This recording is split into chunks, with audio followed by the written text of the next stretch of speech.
Hey, it's Michael Fabiano now with Sports Illustrated, and I'm here to help you through this wild fantasy football season. To win in fantasy, you need player rankings you can trust, and ours have received the top 5 accuracy award over the last 3 seasons. Sign up for the all-new SI Fantasy Plus at si.com/fantasy. We even have tools that sync with your leagues and experts who are standing by answering your questions in our premium chat. Sign up for SI Fantasy Plus at si.com/fantasy and win your leagues in 2020. That's si.com/fantasy. Today's podcast is brought to you by Blue Canary. The bird has landed on beautiful Bainbridge Island, conveniently located at 499 Madison Avenue. ASE Master Technician Clint Ramsey brings over 15 years of experience, award-winning diagnostic skill, and a desire to reinvent the automotive repair experience. Schedule an appointment online at bluecanary.biz or call them today at 206-451-4220.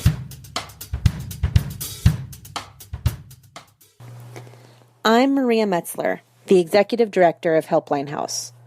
The global pandemic has affected us all differently. If you or your neighbors need food assistance, mental health counseling, rental assistance, or Parks and Rec vouchers, please reach out.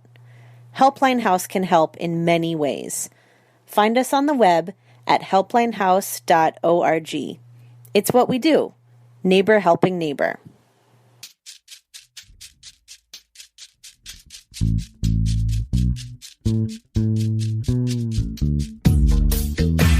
I got something for your mind, body, and soul.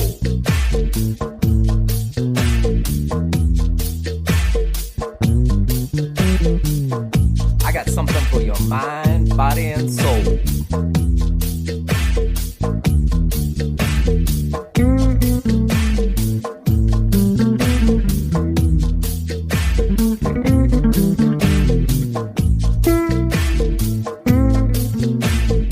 You have found the B.I.STANDER Podcast. Now here's your host with the most, Tiny Tim. What's good, Podcastville? You found the B.I.STANDER Podcast. Happy generic time of the day to you. Today's podcast is sponsored by Mudwater. My guest today is South Ward City Council candidate Kent Scott, the man with 2 first names. How you doing, Kent? Super.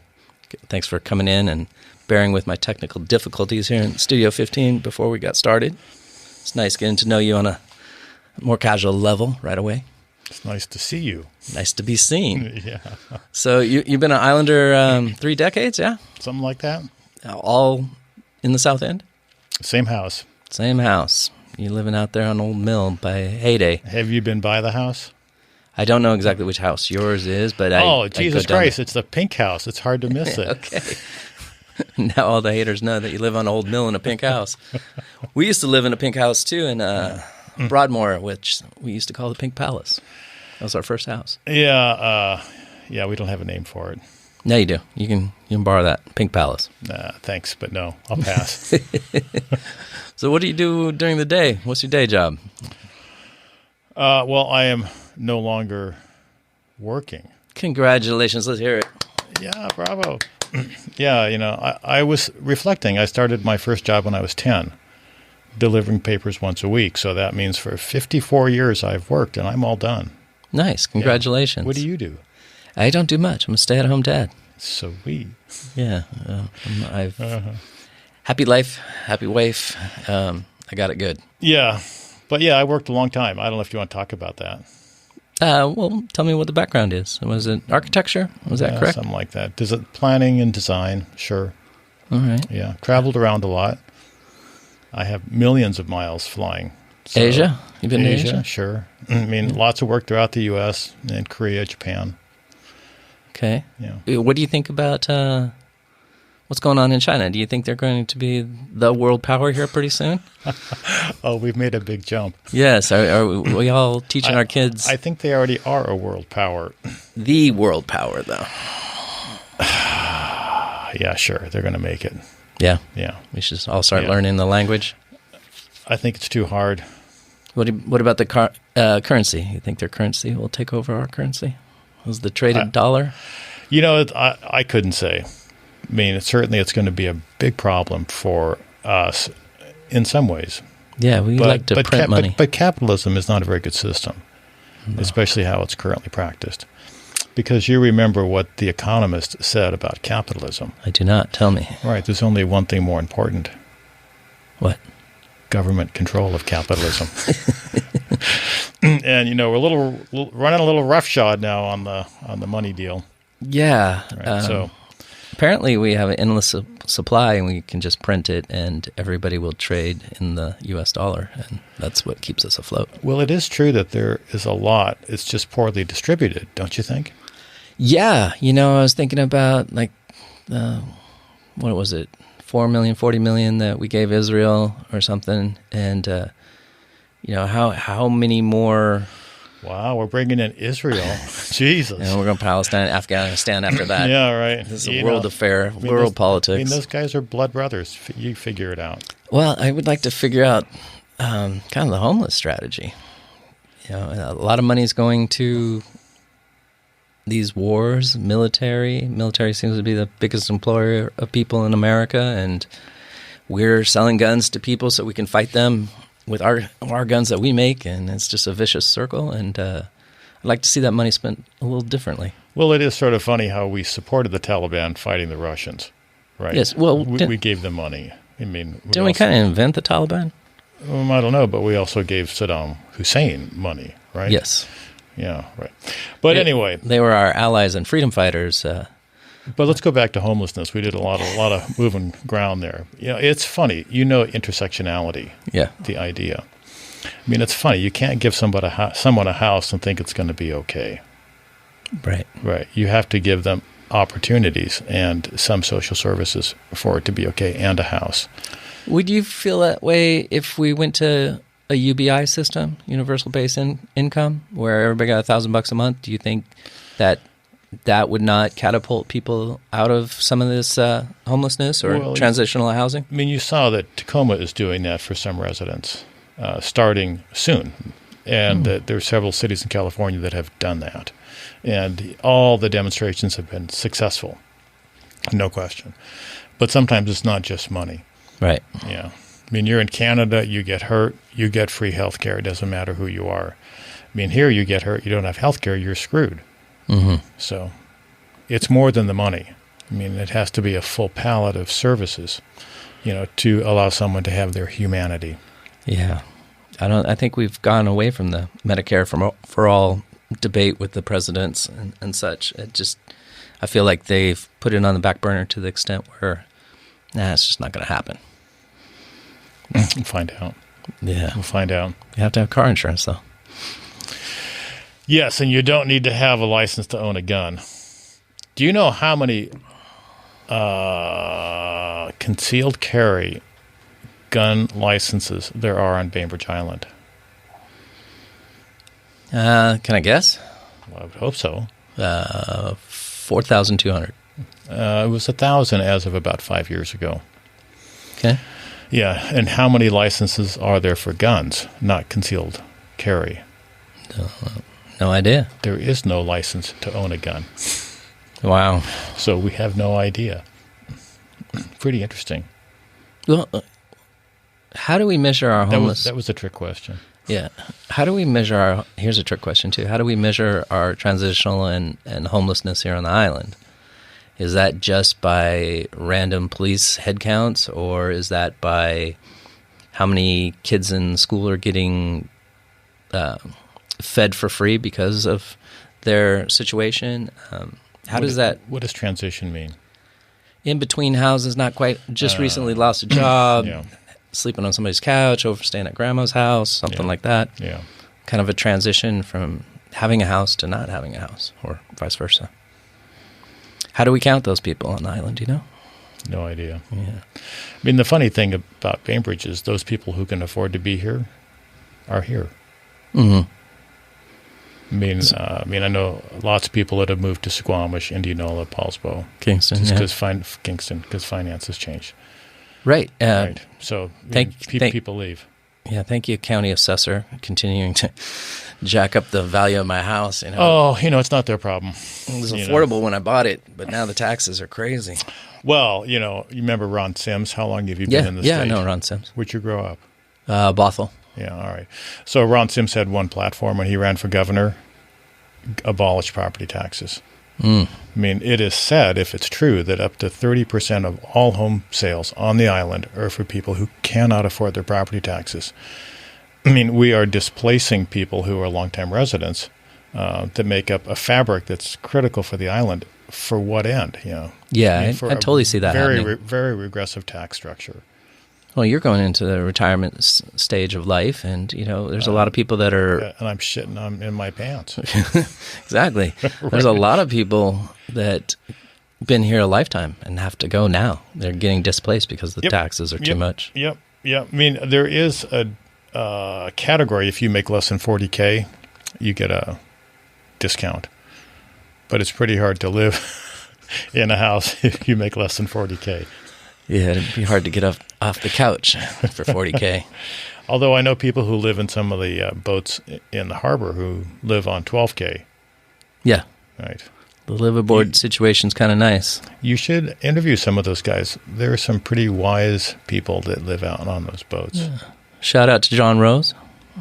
I am looking forward to going fishing with you soon, buddy.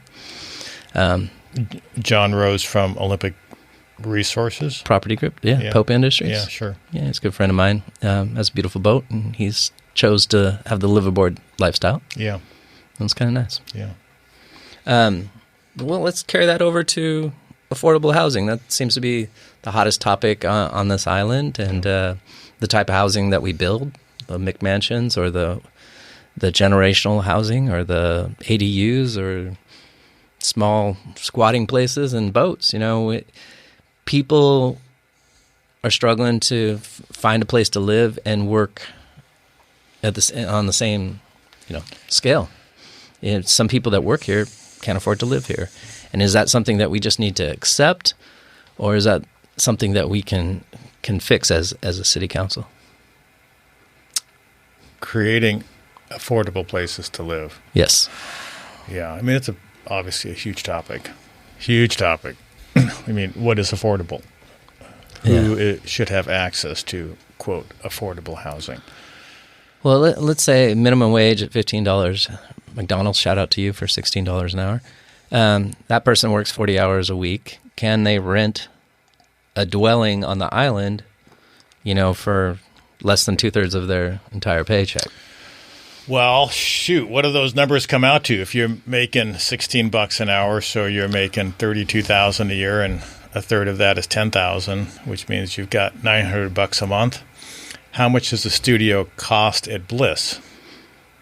$1,700. $1,700. Studio, Bliss, 350 square feet. Yeah. Yeah, those are cute little places, and they're almost 2-bedroom. 3,000 plus. Isn't Bliss pretty close to capacity too? Don't know. I mean, they haven't built all their stuff. But the question is, who are the affordable housing for? Right. And is it for the McDonald people? Probably not, because they can't afford much. Or the question is, what can you afford to build? What can you afford to build or have built? And how many do you need? Shit, it's a huge question, right? So what do you think about the thought process of City Council just raising funds and putting it all on Housing Resources Bainbridge and say that's what you're destined to do? You're the one that's responsible for housing resources. Here's the money that we can give you. Come up with a plan. Why aren't they more front and center, and it seems to always be falling on the City Council? Why isn't HRB more front and center and not council? Well, I couldn't say. I mean, I think they do their best. I don't know how much funding they have. But I think the real solution that we should be attending to as an island for affordable housing does not involve money coming from your pocket or my pocket or any resident on the island. I mean, that Suzuki roughly costs a subsidy of $250,000 per affordable unit, which means that you and I are subsidizing somebody who's making 110% of AMI, which is more money than I make. AMI average median income of the county, roughly $80,000. I mean, bottom line is can we afford to build affordable units if it costs people who can't afford property taxes, additional taxes for someone who makes more money than they do? And the answer is no, in my view. Yeah, that's a very good point. Yeah, I mean, if you look at almost any urban area, they largely take care of affordable housing by two means. One for 30 and 60% of median income, they get federal and state funding. But for the island, if you look at school teachers, firemen, people who work at the clinic, and, police, all that stuff. I mean, those guys are making 60, 80K, sometimes more, just depending on how long they've been working. And to provide housing for them, you can't get any federal or state funding. I mean, the answer is to provide developer incentives. And this was, if you've read the Eco Northwest report, no, it talked about inclusionary zoning and TDRs, but also the Affordable Housing Task Force Group report that was done in 2019. I mean, bottom line is, in my view, you give a developer 3 extra units, they give you 3 affordable units. Mm-hmm. In essence, they're making money, and it costs the community nothing. The thing that the community has to give up, if they want affordable units at no cost, is they have to give up some density. And this is the big rub, I think, for a lot of people. I mean, it's a huge slippery slope about upzoning and increasing density because the island is already overzoned. Right now, there's enough housing potential to satisfy the Growth Management Act until 2050. And that's like Fletcher Bay and Rolling Bay and areas like that? No, it's just all the residential units. I mean, all the rural areas. I mean, we're overzoned for what the GMA asked. So, it's a big problem. How do you create affordable housing so the developers are willing to pay for it, but yet not increase the density of the island beyond what makes sense for the character of the island? Now, hasn't there been a little bit of bait and switch, either by the city or by developers, such as the Grow area and Northtown Woods, and I can't think of another example, but that there was supposed to be X amount of affordable houses built into those projects, and then that didn't seem to happen because then they had a choice of going green or LEED or affordable. Yeah, I don't know. You just pick one of the 3. I think Northtown Woods was an early example of affordable housing applied from land use code. And the trouble with Northtown Woods is that you could buy an affordable unit. I don't know how many there were. But after a year, you could sell it at market rate.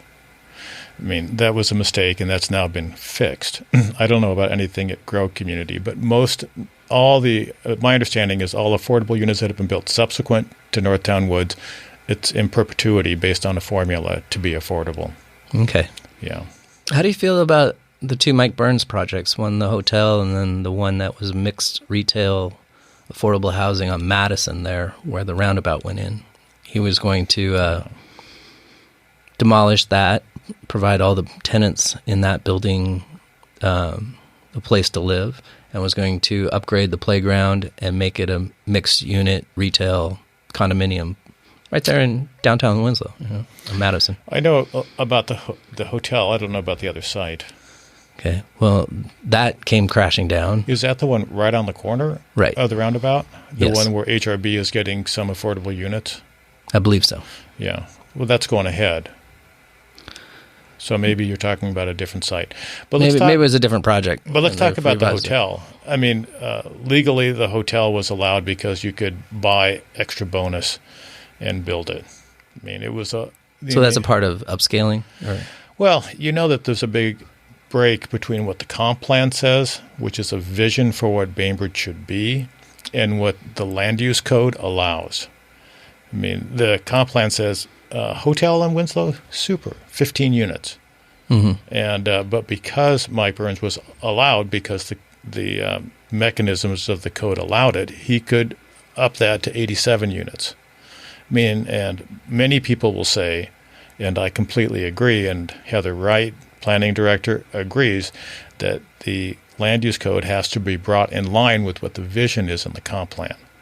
I mean, this is how Visconti sort of happened.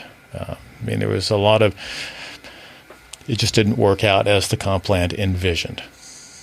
And but let's go back to the hotel. I mean, the hotel was kind of a dumb thing. It was allowed, but like, why would you want a facility with 50 employees and all the coming and going of 87 rooms, in a neighborhood? I mean, it's not too far from where you live, Tim. Right. Right. I mean, and I was a bike commuter. I'd come up Wyatt, turn down Grow, and what am I going to do? Be confronted with people, checking out of the hotel room every morning? I mean, it was a nutty location.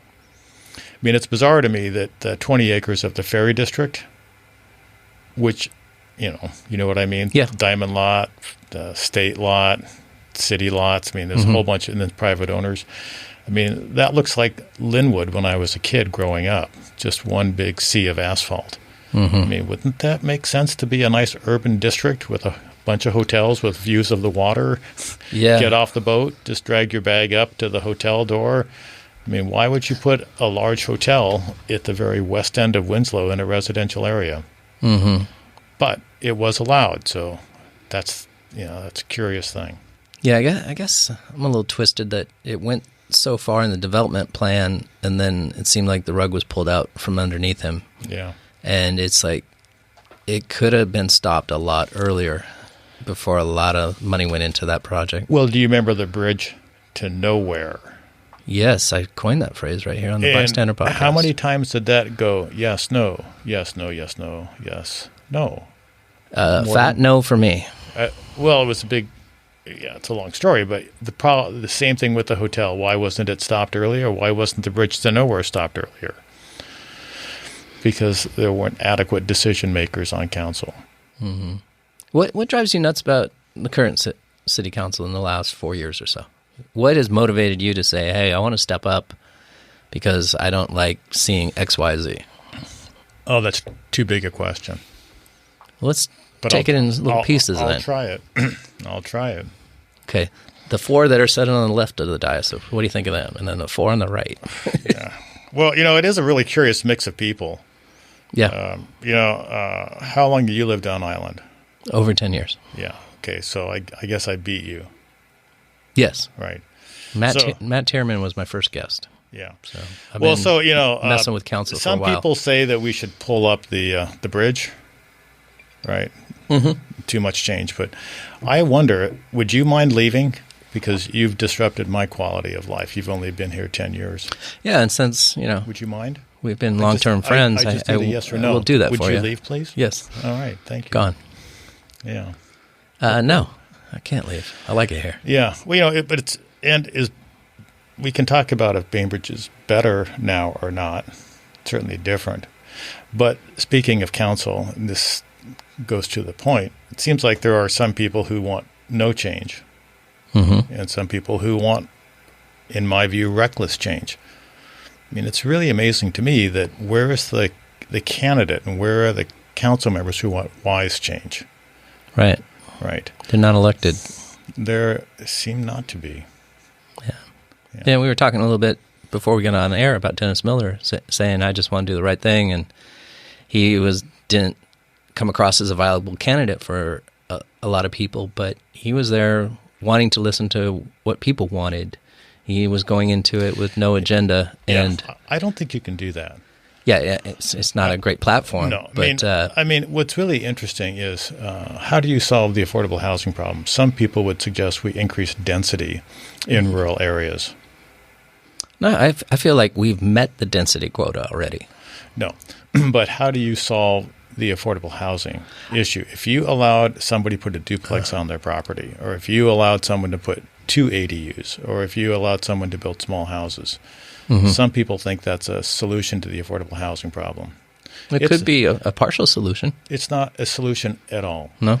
No. And why is that? This is why. I mean, every house, every residence generates 10 car trips a day. And, I mean, if you want to put 100 units of affordable housing, do you put it in rural areas and cause 1,000 extra trips on island roads and cause more cutting down of trees and compromise of natural systems? Or do you put it where services and transit are? You put it in Winslow. I mean, increasing the density in rural areas for affordable housing is a non-starter. I I mean, I hear you. Compromises environmental quality, compromises quality of life. I mean, it's just it's non-sustainable. Let's go back to the property in front of the ferry where it's just asphalt, right? So 20 acres. Right. You'd have to have some type of car garage still. What happens when we have, more electric cars going and the ferry goes electric? Do we need any of that land to help support that as well? We have the water runoff. We would have to build an aquifer or something? Not an aquifer, but a storage tank. Rain storage. And, what kind of density do we see in there? Is it some type of high rise with a parking garage below it? And then that becomes the affordable housing area. And is this really something that we can ever do, is make a solution for affordable housing on this island when it's very much a 1%er type place to live? There's affordable housing being built in Seattle every day. Mm-hmm. There can be affordable housing. It's a lot more area, though. Sure. I mean, we're not talking about the tens of thousands of units in Seattle happening on Bainbridge, but we're talking about hundreds of units potentially being built on Bainbridge. It's achievable. It's doable. We got lots of land to do it. If you include the whole Winslow Planning District, high school especially, including the Ferry District, sure, there's plenty of spaces to build. You have to provide the incentives for developers to do it. When you say the high school area, what do you mean by that? Probably grow to Ferncliff. Make that south of high school. Denser than it is. Yeah. Sure. You got services area, you have transit. It's easy walkable to most things you need. I mean, this is the classic, sustainable solution. Right. Infrastructure. You put people where they don't need to drive. Right. Right. And that's why, I'm a big fan of STO Trail, I'm a big fan of light rail. I'm impressed with the new BI ride share. It's good. Good. Things like that. I think we could do with some rickshaws down at the ferry. That'd be nice. And maybe some scooters. I don't know. When I go into Seattle, I really dislike seeing all the bikes laying down on the ground and scooters thrown everywhere. It'd be nice if people drove the speed limit, don't you think? Yes. I'm often out walking dogs and, right where those two joggers got hit on, what was that? Finch. Yeah, I walk there every day and get into the Bethany Lutheran orchard and stuff like that. Yeah. And just that one right-hand turn where the guys got hit, there was a small traffic revision. Right. But I see people coming up from Linwood area, and I'm waiting to take my turn there, and they all cut that white line really close. And it's like, how short a memory do people have? It was only about 2 years ago when those gentlemen got hit, and it was a big deal. And we had multiple people hit in crosswalks in the last year on Bainbridge. By the police's own record, about 11% of drivers exceed the speed limit on the island on any one place by 10 miles an hour or more. And if you do it on a personal basis, just go out and checking with the radar gun, 20% of people are exceeding the speed limit by 10 miles an hour. How many tickets did the police hand out for speeding? It was like 5 years ago. It was like one every 2 days. I mean, it's crazy when I'm trying to check my mail and somebody speeds by me at 35 miles an hour and it's posted at 25. I mean, you want to send your kid next door to play? I mean, speeding is a gigantic problem that is not attended to. I was a huge advocate of more reflective, better crosswalks a few years ago, and I'm glad right there on High School Road at the high school it became illuminated with a street light, better reflective tape on the signs. There's a divider between the lanes now. It says you got to stop for the law. Well, how do you feel about the candles that went in on Grow for a while this summer? Get them off the street. What the heck? Whose idea was that? I was like, so really? Annoying. I didn't like it. No? You know what I do like is where it says speed limit posted 25, and then it has the radar gun attached to the speed limit, and it says slow down. Yeah, that's effective to me. Same with the officer hanging out at Commodore by the roundabout. he's there almost every day. I've never seen him. Yeah, he hides. Yeah. What's he going to do there? He just kind of manages the traffic. Who's flying through that roundabout? I thought the candles were pretty good. Seems like people did slow down, but it is a temporary solution. Well, it's just not aesthetically appealing to me either. Well, to have a bunch of orange cones right down the middle of the lane. Yeah. It's already 20 miles an hour on that road. That's right. Yeah. I used to live on Grove when I first moved here. Rest in peace, Bill Barrow. He was my landlord. Oh, right. You're on Lovell now. Yeah. Yeah, So right. I don't get the flying down the road traffic. Yeah, right. But I didn't like that idea. I think there's better ways. We said the R word a couple times. How do you feel that roundabout turned out on Madison? The new one? Yeah. Well, have you ever gone into it and just made a direct left turn No. and not gone all the way around it? No, but I struggle to put my signal on. I have. I'm I don't know. I've never seen anybody fly straight over it, but I've certainly heard lots of stories. Yeah, I've seen people. Right. fly. So, I think they painted that Kirby thing yellow, which makes a difference. That helps. It helps. I'm surprised that wasn't in the original plan. I think it's small like that, so service trucks, 18-wheelers and such, Right. can get through that roundabout. It's true. And, they're bringing all the produce to the restaurants that are in the pavilion and down on Winslow. Yeah. Well, although I don't think that the roundabouts are safer for pedestrians or for cyclists, simply because a car doesn't have to stop. Mm-hmm. And they're not used to looking the way they should look in a roundabout to see where, pedestrians or cyclists are. So it's a mixed thing. Roundabouts, as you know, statistically are way safer because not that there's fewer accidents, but the accidents that occur are not as slower bad. pace. Not as bad. That's the big deal. I do not understand why there's one going down by Riatan right before the bridge. I would understand a roundabout on Day Road, and I think there's one coming there. No, it was deep sixed.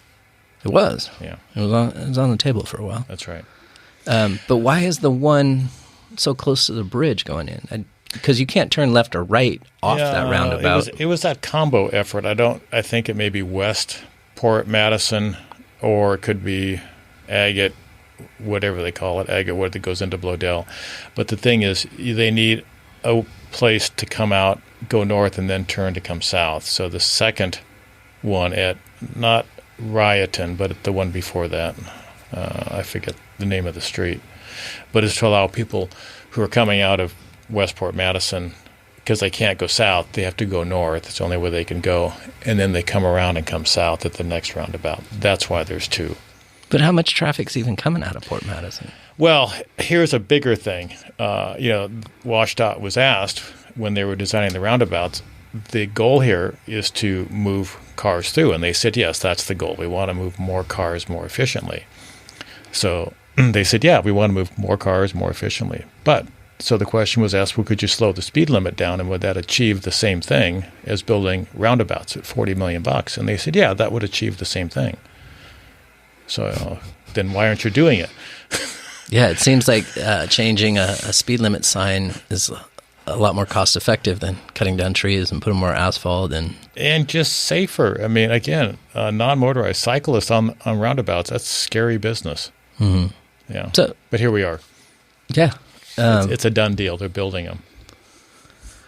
Yeah, I cycle a lot on the island, and I appreciate the shoulder activity going down there at Eagle Harbor and what they put in Fletcher Bay by the Grand Forest. And, there's some spaces where it was pretty fearful to ride your bike. Yeah, but what's interesting to me about the improvements on Eagle Harbor Drive, I agree with them, although I would prefer just to have shoulders rather than separated trails. But, there's a lot of missing links. So if you're a cyclist, you know that there are sections of Miller and Fletcher, sections of Linwood, where the trail ends and you're thrust onto the road. Right. And I would much prefer to see the city complete roadway improvements for non-motorized where there's missing links before they build yet another section of trail like they're doing on Eagle Harbor Drive. Because you talked about going out to your mailbox, and there's some people that go out to the mailbox, and there's no curb, or the white line is disappearing, and Right. they're in the street to get their mail. There's nowhere else to stand. And I don't know why some of these new developments don't automatically have to come with a sidewalk and a bike lane. And that's in the land use code, and you see a lot of improvements. Like if you've seen the new fire station on Buckland, they had to put in a shoulder, and Hialeah did improvements across the street. They had to put in a shoulder. Mm-hmm. So the city does require in certain locations, depending on the type of development, if there's a shoulder or if there's sidewalks. So, the new hotel, if it would have happened on Winslow Way, would have had a sidewalk because it would be required. Yeah, fire department has these brand new, beautiful facilities, and we're talking about a police station that may or may not ever get built, and then we're talking about a fire department that couldn't recently go out to a fire because they didn't have enough employees, right? People had been changed to EMT drivers, and they didn't have enough people. That Silverdale had to come out, and Ballsbow had to come out to put out that fire on the south end. You're looking at me like you didn't hear about that story. Well, you're saying things I don't know, but I'll just, before we start on that, what's interesting is I think the fire department spent $18 million on 3 new fire stations. That are gorgeous.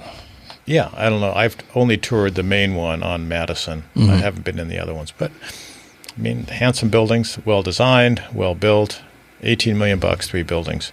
How much is that police station costing us? Do you have an idea? I want to say it was $11 million To buy it, and then a few million to retrofit it. Yeah, I'm hearing 20 total, 20 plus total. But I also remember that It's an existing building. it was bought, Yeah. and it's ours now. I'm So just saying let's deal with it. I'm just saying fire department did a super deal. They got Yeah. 3 buildings for $18 million. And I see they're what you're handsome saying. buildings, that's all. Yeah, but I think there was a combination that the courthouse was losing its lease in Rolling Bay, and that was going to be a combination at the police station. It could be, but you know how many times the court facility is used annually? I went in there once in my 10 years. Yeah, I think because I got a parking ticket on. less than 90 times. Yeah, Yeah, I believe not it. a lot. I went in Not there a lot. to talk about a parking ticket that I got on Sunday in front of Havel Golf. I was gone for over 4 hours, and I was like, I know we only have one code enforcement guy. What are the chances of him working on a Sunday evening? Yeah. And I was like, can we talk about this? And he was like, no, you can pay it, though. Yeah, well, so tell me more about what you know about the fire. I mean, my understanding is that there was inadequate fire flow, so they brought trucks from off island for the water tank. Yeah, but we had a tanks. water tank at the Buckland facility that we didn't deploy Because we were short-staffed. They had been reassigned to ambulance driving. the medic thing. Yeah, that's what I heard. Well, it'd be worth finding out. Yes. Well, I got an email here from Jared, who's the vice. From Subway? From prison? Was it prison email? No, not that guy. Let's see what he said. I asked him about the fire because I'm concerned about fire flow. Mm-hmm. Because, as you know, KPUD, after the fire, asked people to reduce their consumption because the tanks were drawn down. So all of a sudden I'm thinking, well, the ETAC study, done by the city, determined that there's – I don't have connection. But it determined that there's no problem with potable water in the future, in the long-term future for the island. There's plenty of water. Mm-hmm. But all of a sudden, the question is there enough water for fire flow on the island? And do we have enough hydrants out there? And what the fire department said is only about 50% of the island is covered with hydrants. Right. There's not enough fire hydrants in the south end. Which means that they need to have tankers, trucks out there doing it. Mm-hmm. But also heard that there is some type of machinery that you can pump seawater sure. if it's a shoreline fire. Yeah. And I believe this guy had built his house and was having his housewarming party, and barbecue started, and he had only been in there 2 weeks. Have you been to the house? No, I have not. My understanding is it's not on the water. No? Yeah, but I wonder what that contraption even looks like and how far from the shore. You've seen the fireboats in Seattle. Yeah. They flow. Yeah, that's pretty sweet. Yeah, those are nice. Yeah. All right, let's talk about you and your candidacy. Oh, my God. I'm exhausted already. Look at this. We've been at it for 40 minutes. That's good. You're easy to talk to. Yeah. What made you want to get into this crazy circle? Well, let's see. I care about Bainbridge Island. I mean, I've been on the Public Art Committee, Design Review Board, Open Space Commission, volunteer for the Land Trust, and many years on Squeaky Wheels, non-motorized advocacy, and lots more. I mean, I've been busy. You can bring that mic closer to you. I won't Just move make anymore. yourself I won't comfortable. move anymore. I mean, I've been busy doing stuff, and now I'm not working. Sad thing, my wife died a few years ago. That is a sad thing. It's a sad thing. And I have a commitment to place. I have a commitment to being active, and I have time. And I believe that I bring ideas and experience that my opponent does not have at all. So I believe in a better Bainbridge. I believe that we can have wise stewardship of our natural resources. I believe we can have wise development, not random, ramshackle development that's compromising quality of life. And I think we can have wise government, that doesn't have opposing forces but comes together to make some better choices. Is there any chance we can have shorter city council meetings so I can stay engaged? Well, holy Toledo, I haven't watched any, but I hear Blair is just lining them up and knocking them down. Here's a shout out for Blair King. Yeah. Blair, come on the show. I've yet to have you in here. I'd love to talk to you. Yeah, I've met Blair a few times, and I am impressed with his professionalism, his experience, and his ability to see what needs to be done. Keeps it moving. I mean, have you watched any council meetings? Yeah. Yeah, right. No, he's doing good. This is something council or staff can take care of, he'll say. Right. This is how many things we're going to take care of at today's meeting. I'm impressed. Yeah, I feel there's a huge disconnect between the city council and city planning, the works. Like, I don't see what they do in their offshoot times and stuff, but... Who's they? The city council working with the planning commission and... the people in the building, I should say. They talk about them kind of like in a third person, where they're nameless, faceless, not a part of our group. That's kind of the standoffish thing that I get or pick up. What is your strength when working with people? Well, I have. We said 54 years of experience earlier on. Yes. Professionally, maybe 40. And most of the work is large public work, and most of it had large public process, some of which I run, some of which we hired people. I mean, I have lots of experience in public process that involves, asking people what they care about, listening to what their concerns are, and applying that and then revisiting it. So besides just the experience with public process of planning, design, and construction, I have this huge public process component of my experience. So I bring that. But the bottom line is council are policymakers, right? Mm-hmm. And staff are implementers and provide information. I mean, I understand that juncture as well. Does that answer your question? A little bit. And Tim Self? You got the city manager in there as well. I like that. Someone's going to be exhausted at this point listening to this. No. They need to know about you, Kent. Yeah.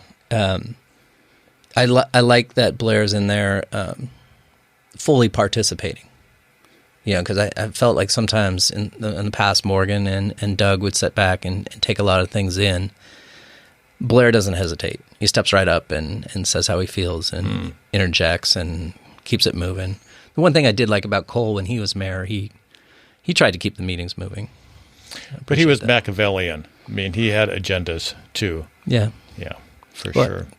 That's a big reason we ask, why do people come into city council? Is it to serve, or is it for some type of hidden agenda? And I feel there's a lot of agenda-driven councilmen and women over the last few years. But that's my opinion. What's your opinion? About past council people and if they've been agenda-driven or personality-driven? Yeah. I'm sure there's some of both. What do you mean by personality-driven? Well, I don't know. I was responding to you, Tim.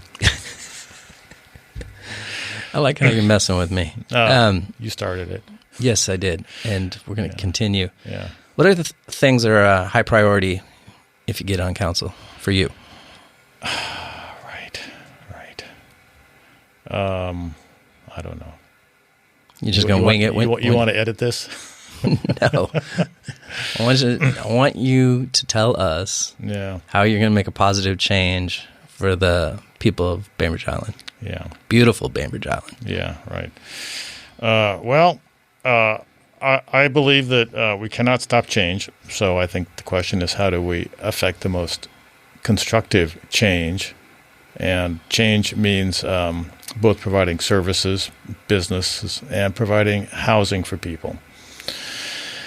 And there's a lot of liabilities in existing code that limit change that is constructive. And there's lots of liabilities in code that create change that is non-constructive. Mm-hmm. And some of the first things that need to be done are fixing the things that are non-constructive and encouraging the things that are constructive. So again, that goes back to quality of life, which means protecting natural systems, which means reducing, if we can, and there's several mechanisms in play, the amount of development that's occurring in rural areas. And that means then increasing the development potential and the incentives for affordable housing and just market rate housing in more in Winslow especially, where services are, where transit is. So this is the first big thing, and it's kind of multi-tiered. I mean, we're taking care of affordable housing, we're taking care of density, trying to move it off of rural areas and moving it into Winslow, and that's a sustainable solution, besides an environmental solution, and we keep building enough that satisfies the demand. If we continue to build and grow and densify areas, how do you think, I'm playing with the cord. How do you think that affects our aquifer situation? You think we can handle, another 10,000 people on this island with the water that we have? There are professionals who've done a study and said, there's plenty of water, and the city is hiring another hydrogeologist. Well, wasn't the last guy not even a hydro guy that did the? You mean Charlie Kratzer? You should have him on the show. A shout out to Charlie. But I believe that is he a hydrologist for real? Or well, he worked for USGS. Yes, but does that make him qualified?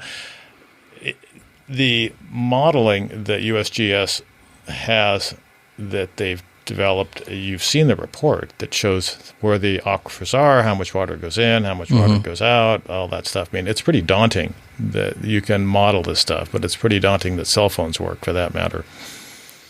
But story is that there's not a water issue. I mean, there may be a water issue from distribution point of view, and there may be a water issue for fire flow in case there's a fire. But I don't think there's a water issue that will limit development. Well, then there are issues with whether or not the sewage treatment plant, how much more they can handle, and if that needs to be rebuilt. I mean, there are infrastructure costs that need to be addressed with development, and depending on where development occurs. But if we care about the planet, do you care about the planet? Mildly, yeah. Only enough that's comfortable. Yeah, right? If it gets uncomfortable, then run away from. No, I just feel it's so ingrained that I do damage. You talk about the cell phone; it's probably one of the hugest contributors to the climate change is the manufacturing, the lithium batteries, the whole shebang. Well, why not pick on an electric car while you're at it? Yeah, we could.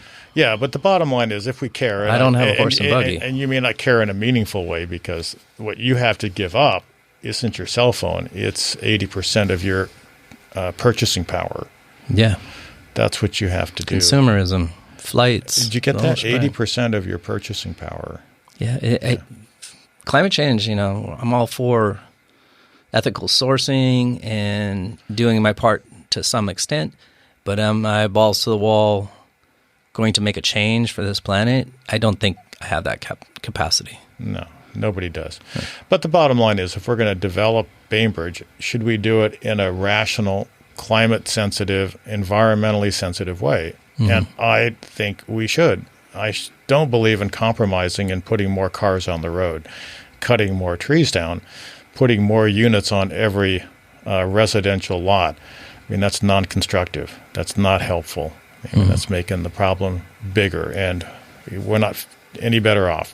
Well, I want to get back to water and development and ask you, do you think, since that report had stated how good the water situation is, that it shouldn't have affected the critical area ordinance, or was that written in a way to support the critical area ordinance? Yeah, right. No, I think it. I couldn't say for sure, but my understanding is that it throws the critical area ordinance under the bus. That's how I read it. Yeah, right. And it'd be a really interesting thing to figure out every year how many trees are cut down. Mm-hmm. And then figure out the trees that are left, how much they grew. I mean, my guess is that every year there is 1,000, 10,000 times more tree mass than there is from trees that aren't cut down, than the mass of the trees that are removed. I mean, it's pretty startling. If you talk to people who were here 60, 70 years ago, you could see the Olympics from virtually anywhere. Mm-hmm. And, I mean, that's a sea change of character. And there's no way we're going to cut the island down. I mean, forests are suspect. And if you've looked at the mapping from the Land Trust about which trees are protected, those... Very few, really. And those that are not, most are not. I mean, most trees are not on, public land or land that's controlled by the Land Trust. One of the biggest trees on the island is set to get cut down on that roundabout. I don't know. Yeah, I think it's I believe it's a 38-year-old tree. Huge. That's not that big. No big deal. Well, it's pretty big. Yeah. Compared to the rest in the forest at that area. But back to the critical... But it's not old growth. But back to the critical areas ordinance. I mean, I support the fact that people should be responsible about what they do with the landscape that they purchase and how they put a house on it. Mm-hmm. But it is a very telling thing that the ETAC study does not show that there's not enough water. It shows there is enough water on the island. Biggest problem, ready for this? You probably don't know this, that the ETAC study also showed with climate change that, as you may know, the amount of rainfall stays the same, 40 inches a year, although it changes about 5 inches from north to south end of the island. It changed a lot this summer. It did not come. Well, it's true, but we had super, super wet January, February. But here's the interesting thing about the projected change based on climate change and rainfall is it's going to rain the same but it'll rain harder. And because it'll rain harder, less often, more water will run off. So bottom line, by 2050, so you count it, that's 28 years and 4 months.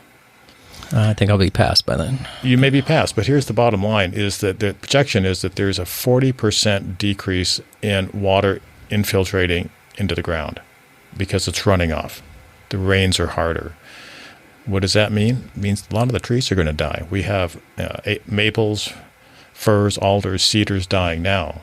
Mm-hmm. In 28 years, 40% reduction in infiltration of water, it's going to be a lot worse. I mean, it's a gigantic change. It's not just available water. It's not just fire flow. It's also environmental change and the impact of less infiltration. It's huge. And if we can't make wise decisions based on things that we believe to be true in the near future, then we shouldn't be making decisions. Very well said. With that said, what's the solution for the runoff too? I think that's one of the biggest complaints on this island is that the water's just running off into the ocean. Yeah. Well, I've talked to Public Works. I don't know how much of it is, as their term, is conveyed. In other words, piped. I mean, a lot of it goes in ditches. Mm-hmm. Some of it goes into stormwater ponds. I asked for a number, and I haven't gotten one. But is it enough to make a difference? Can you take all that stormwater off of roads and buildings and recharge forests? I mean, go figure. It's not going to happen. It's too big a lift. Yeah, it's too bad because it's a complaint without a viable solution in my mind.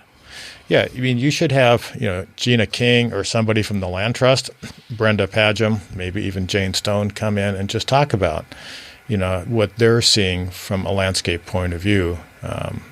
Trees not making it, the change in survival patterns. Jane, that's an open invite to come back on the show. Let's talk again. It's been a minute. Yeah. Well, let's wrap this up a little bit. Finally. I'm exhausted. You're just lucky you don't have to go to lunch with me after this. I got the girlfriend in the car. Damn, moving on quick. Well, 3 years, sorry. This was just 5 minutes ago for me that I found out that your wife had passed. No. I love my wife. I know you did. Yeah. What do you got between now and election time coming through the pipe? Do you have any forums that you're attending? God, yeah. Boy, you want to talk? I'm ready to talk, people out there in Podland. Got a website coming up, Facebook thing coming up, hopefully within 2 weeks. There's all the forums for League of Women Voters and all that other stuff. If you haven't read it, I'm sure Tim has. There was a Chamber of Commerce thing. Yep. Chamber of Commerce deal that's been submitted. HRB thing submitted. You haven't seen the thing from Equal Rights Washington or the thing from the Kitsap Central Democratic Committee or the Bainbridge Black Leaders Network. Have you had those guys on? No, but I'm friends with Chaz and Ashley and a few of those people. Yeah, right. So great group. I participated in all those forums. And so something is out there you can look at. But what's coming up besides the website and Facebook is I'm going to start having table meetings both at the Marketplace in Linwood and at Madrone Lane in Winslow. Just to drop in, let's talk. And I'd like to hear what people have to say, what they think, how they respond to the fine but suspect questions that Tim has asked me today. When you planning to do the coffee talks or whatever you want to call them? After the 1st of September. Okay. So I'll put a sign up. People can easily see the sign. Kent Scott, City Council, District 3, South Ward. You're not going to be like come on, Sky Guy and have a little name tag there? No, I'm going to have a Not sign. Sky, what guy? Yeah, and I'm putting signs up. Good Space Guy. That's the guy. I know that guy. Yeah, interesting conversation. I'm putting signs up. Hey, I have a question. So there's lots of stuff coming up. Hopefully people will start paying attention. But here's the real question, Tim. Shoot. What do you think? How many people will not pay attention to the election until they get their ballot in the mail and open their voter's pamphlet to make a decision? 85%. 85%. And I think you have to have an attractive yard sign. I'm doing the best I can. 85, I'm going for 70. Really? You think it's that high? What's the point of all this, right? To get that 15%.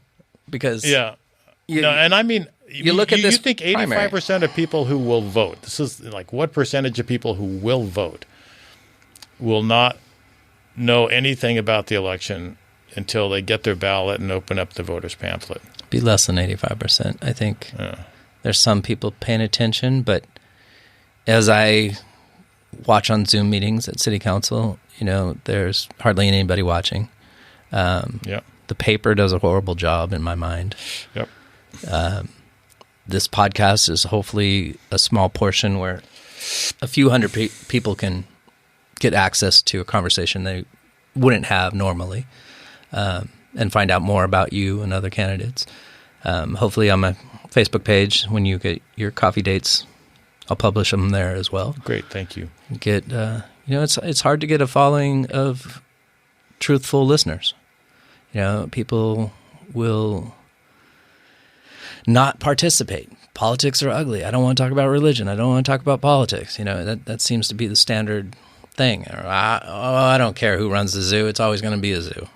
I was in the bank the other day, and which one? Wells Fargo. Sorry. Yeah. Jesus. Don't go there. Been there 23 years, and I don't know why. Tell them, no. Just say no. You know what Nancy said. Tell me. Just say no. The war on drugs didn't work either. But people commonly ask me, hey, so what's going on in City Council? So I'm constantly having that conversation when I'm out and about on the island. But there are some people in there ask me if the primary was over and then who won. Yeah. So, well, back it up. Who'd you vote for? Oh, I didn't vote. Well, I understand a primary is a little different, and the numbers, like, I think there was less than 3,000 people voted in the primary for the Central Ward. Yeah, I didn't see the number. It was pretty small, and I know there's more people of age that can vote out of this 25,000 people on this island, right? So the primary, there was not much to care about, and then there was a bit of a freeze about the Parks Department wanting a levy of more money when they're going to buy a private gym. So there was a little bit of fear that that tax money would go to them buying, something that a lot of people deem unnecessary because they wanted a community center over there across from Sakai. Well, let's talk about this off the radio. Why?